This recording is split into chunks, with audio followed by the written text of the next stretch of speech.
দেওয়ার সাথে সাথে আল্লাহ রাব্বুল আলামিন এই সূর্যকে আপনার আমার 1 বিঘা থেকে 1 হাত মাথার উপরে দিবে। 1 বিঘা থেকে 1 হাত মাথার উপরে দেওয়ার সাথে সাথে কোন একটা মানুষের আর কোন অস্তিত্ব থাকবে না।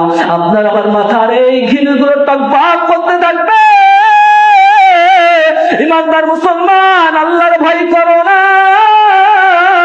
দুনিয়ার জন্য পাগল, যে দুনিয়া তোমাকে জাহান্নামের দিকে নিয়ে যায় আর আল্লাহ তোমার জান্নাতের দিকে নিয়ে যায়।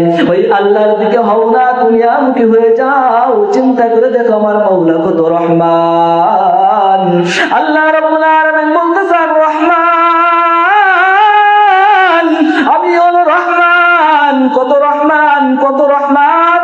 আল্লাহ রাব্বুল আলামিন কুরআনে পাকের ভিতরে বলতেছে, এ বান্দা, তুমি দুনিয়ার ভিতরে যদি সবচেয়ে বড় অন্যায় করে থাকো, সবচেয়ে বড় গুনাহ করে থাকো, এরপরেও বান্দা তুমি যদি শেষ রাতে উঠে আমি আল্লাহর কাছে চাও, হে মালিক,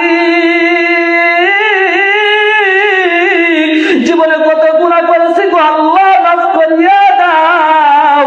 আমার আল্লাহ সাজিবে ফেরেশতাদেরকে ঘোষণা করে দেয়, ও ফেরেশতা তোমরা কি দেখো না আমার বান্দা গুনাহে আল্লাহর জন্য কাঁদে। ও ফেরেশতা যা যা যা, আমার ওই বান্দাগুলোকে সমস্ত চাপাগুলো আমি আল্লাহ পাকের পক্ষ থেকে কবুল করিয়ে দিলাম, তোরা পূরণ করে দে।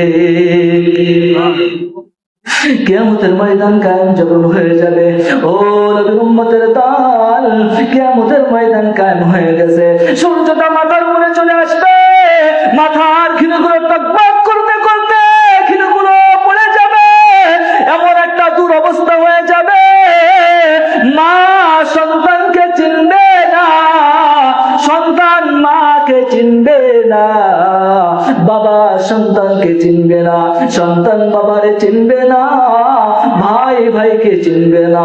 শুধু তাই নাই, যে স্ত্রীর জন্য আমার জীবন যৌবন সবকিছু শেষ করে দিলাম, ওই স্ত্রীও পর্যন্ত কিয়ামতের কঠিন মুসিবতের দিনে স্ত্রীও স্বামীকে চিনবে।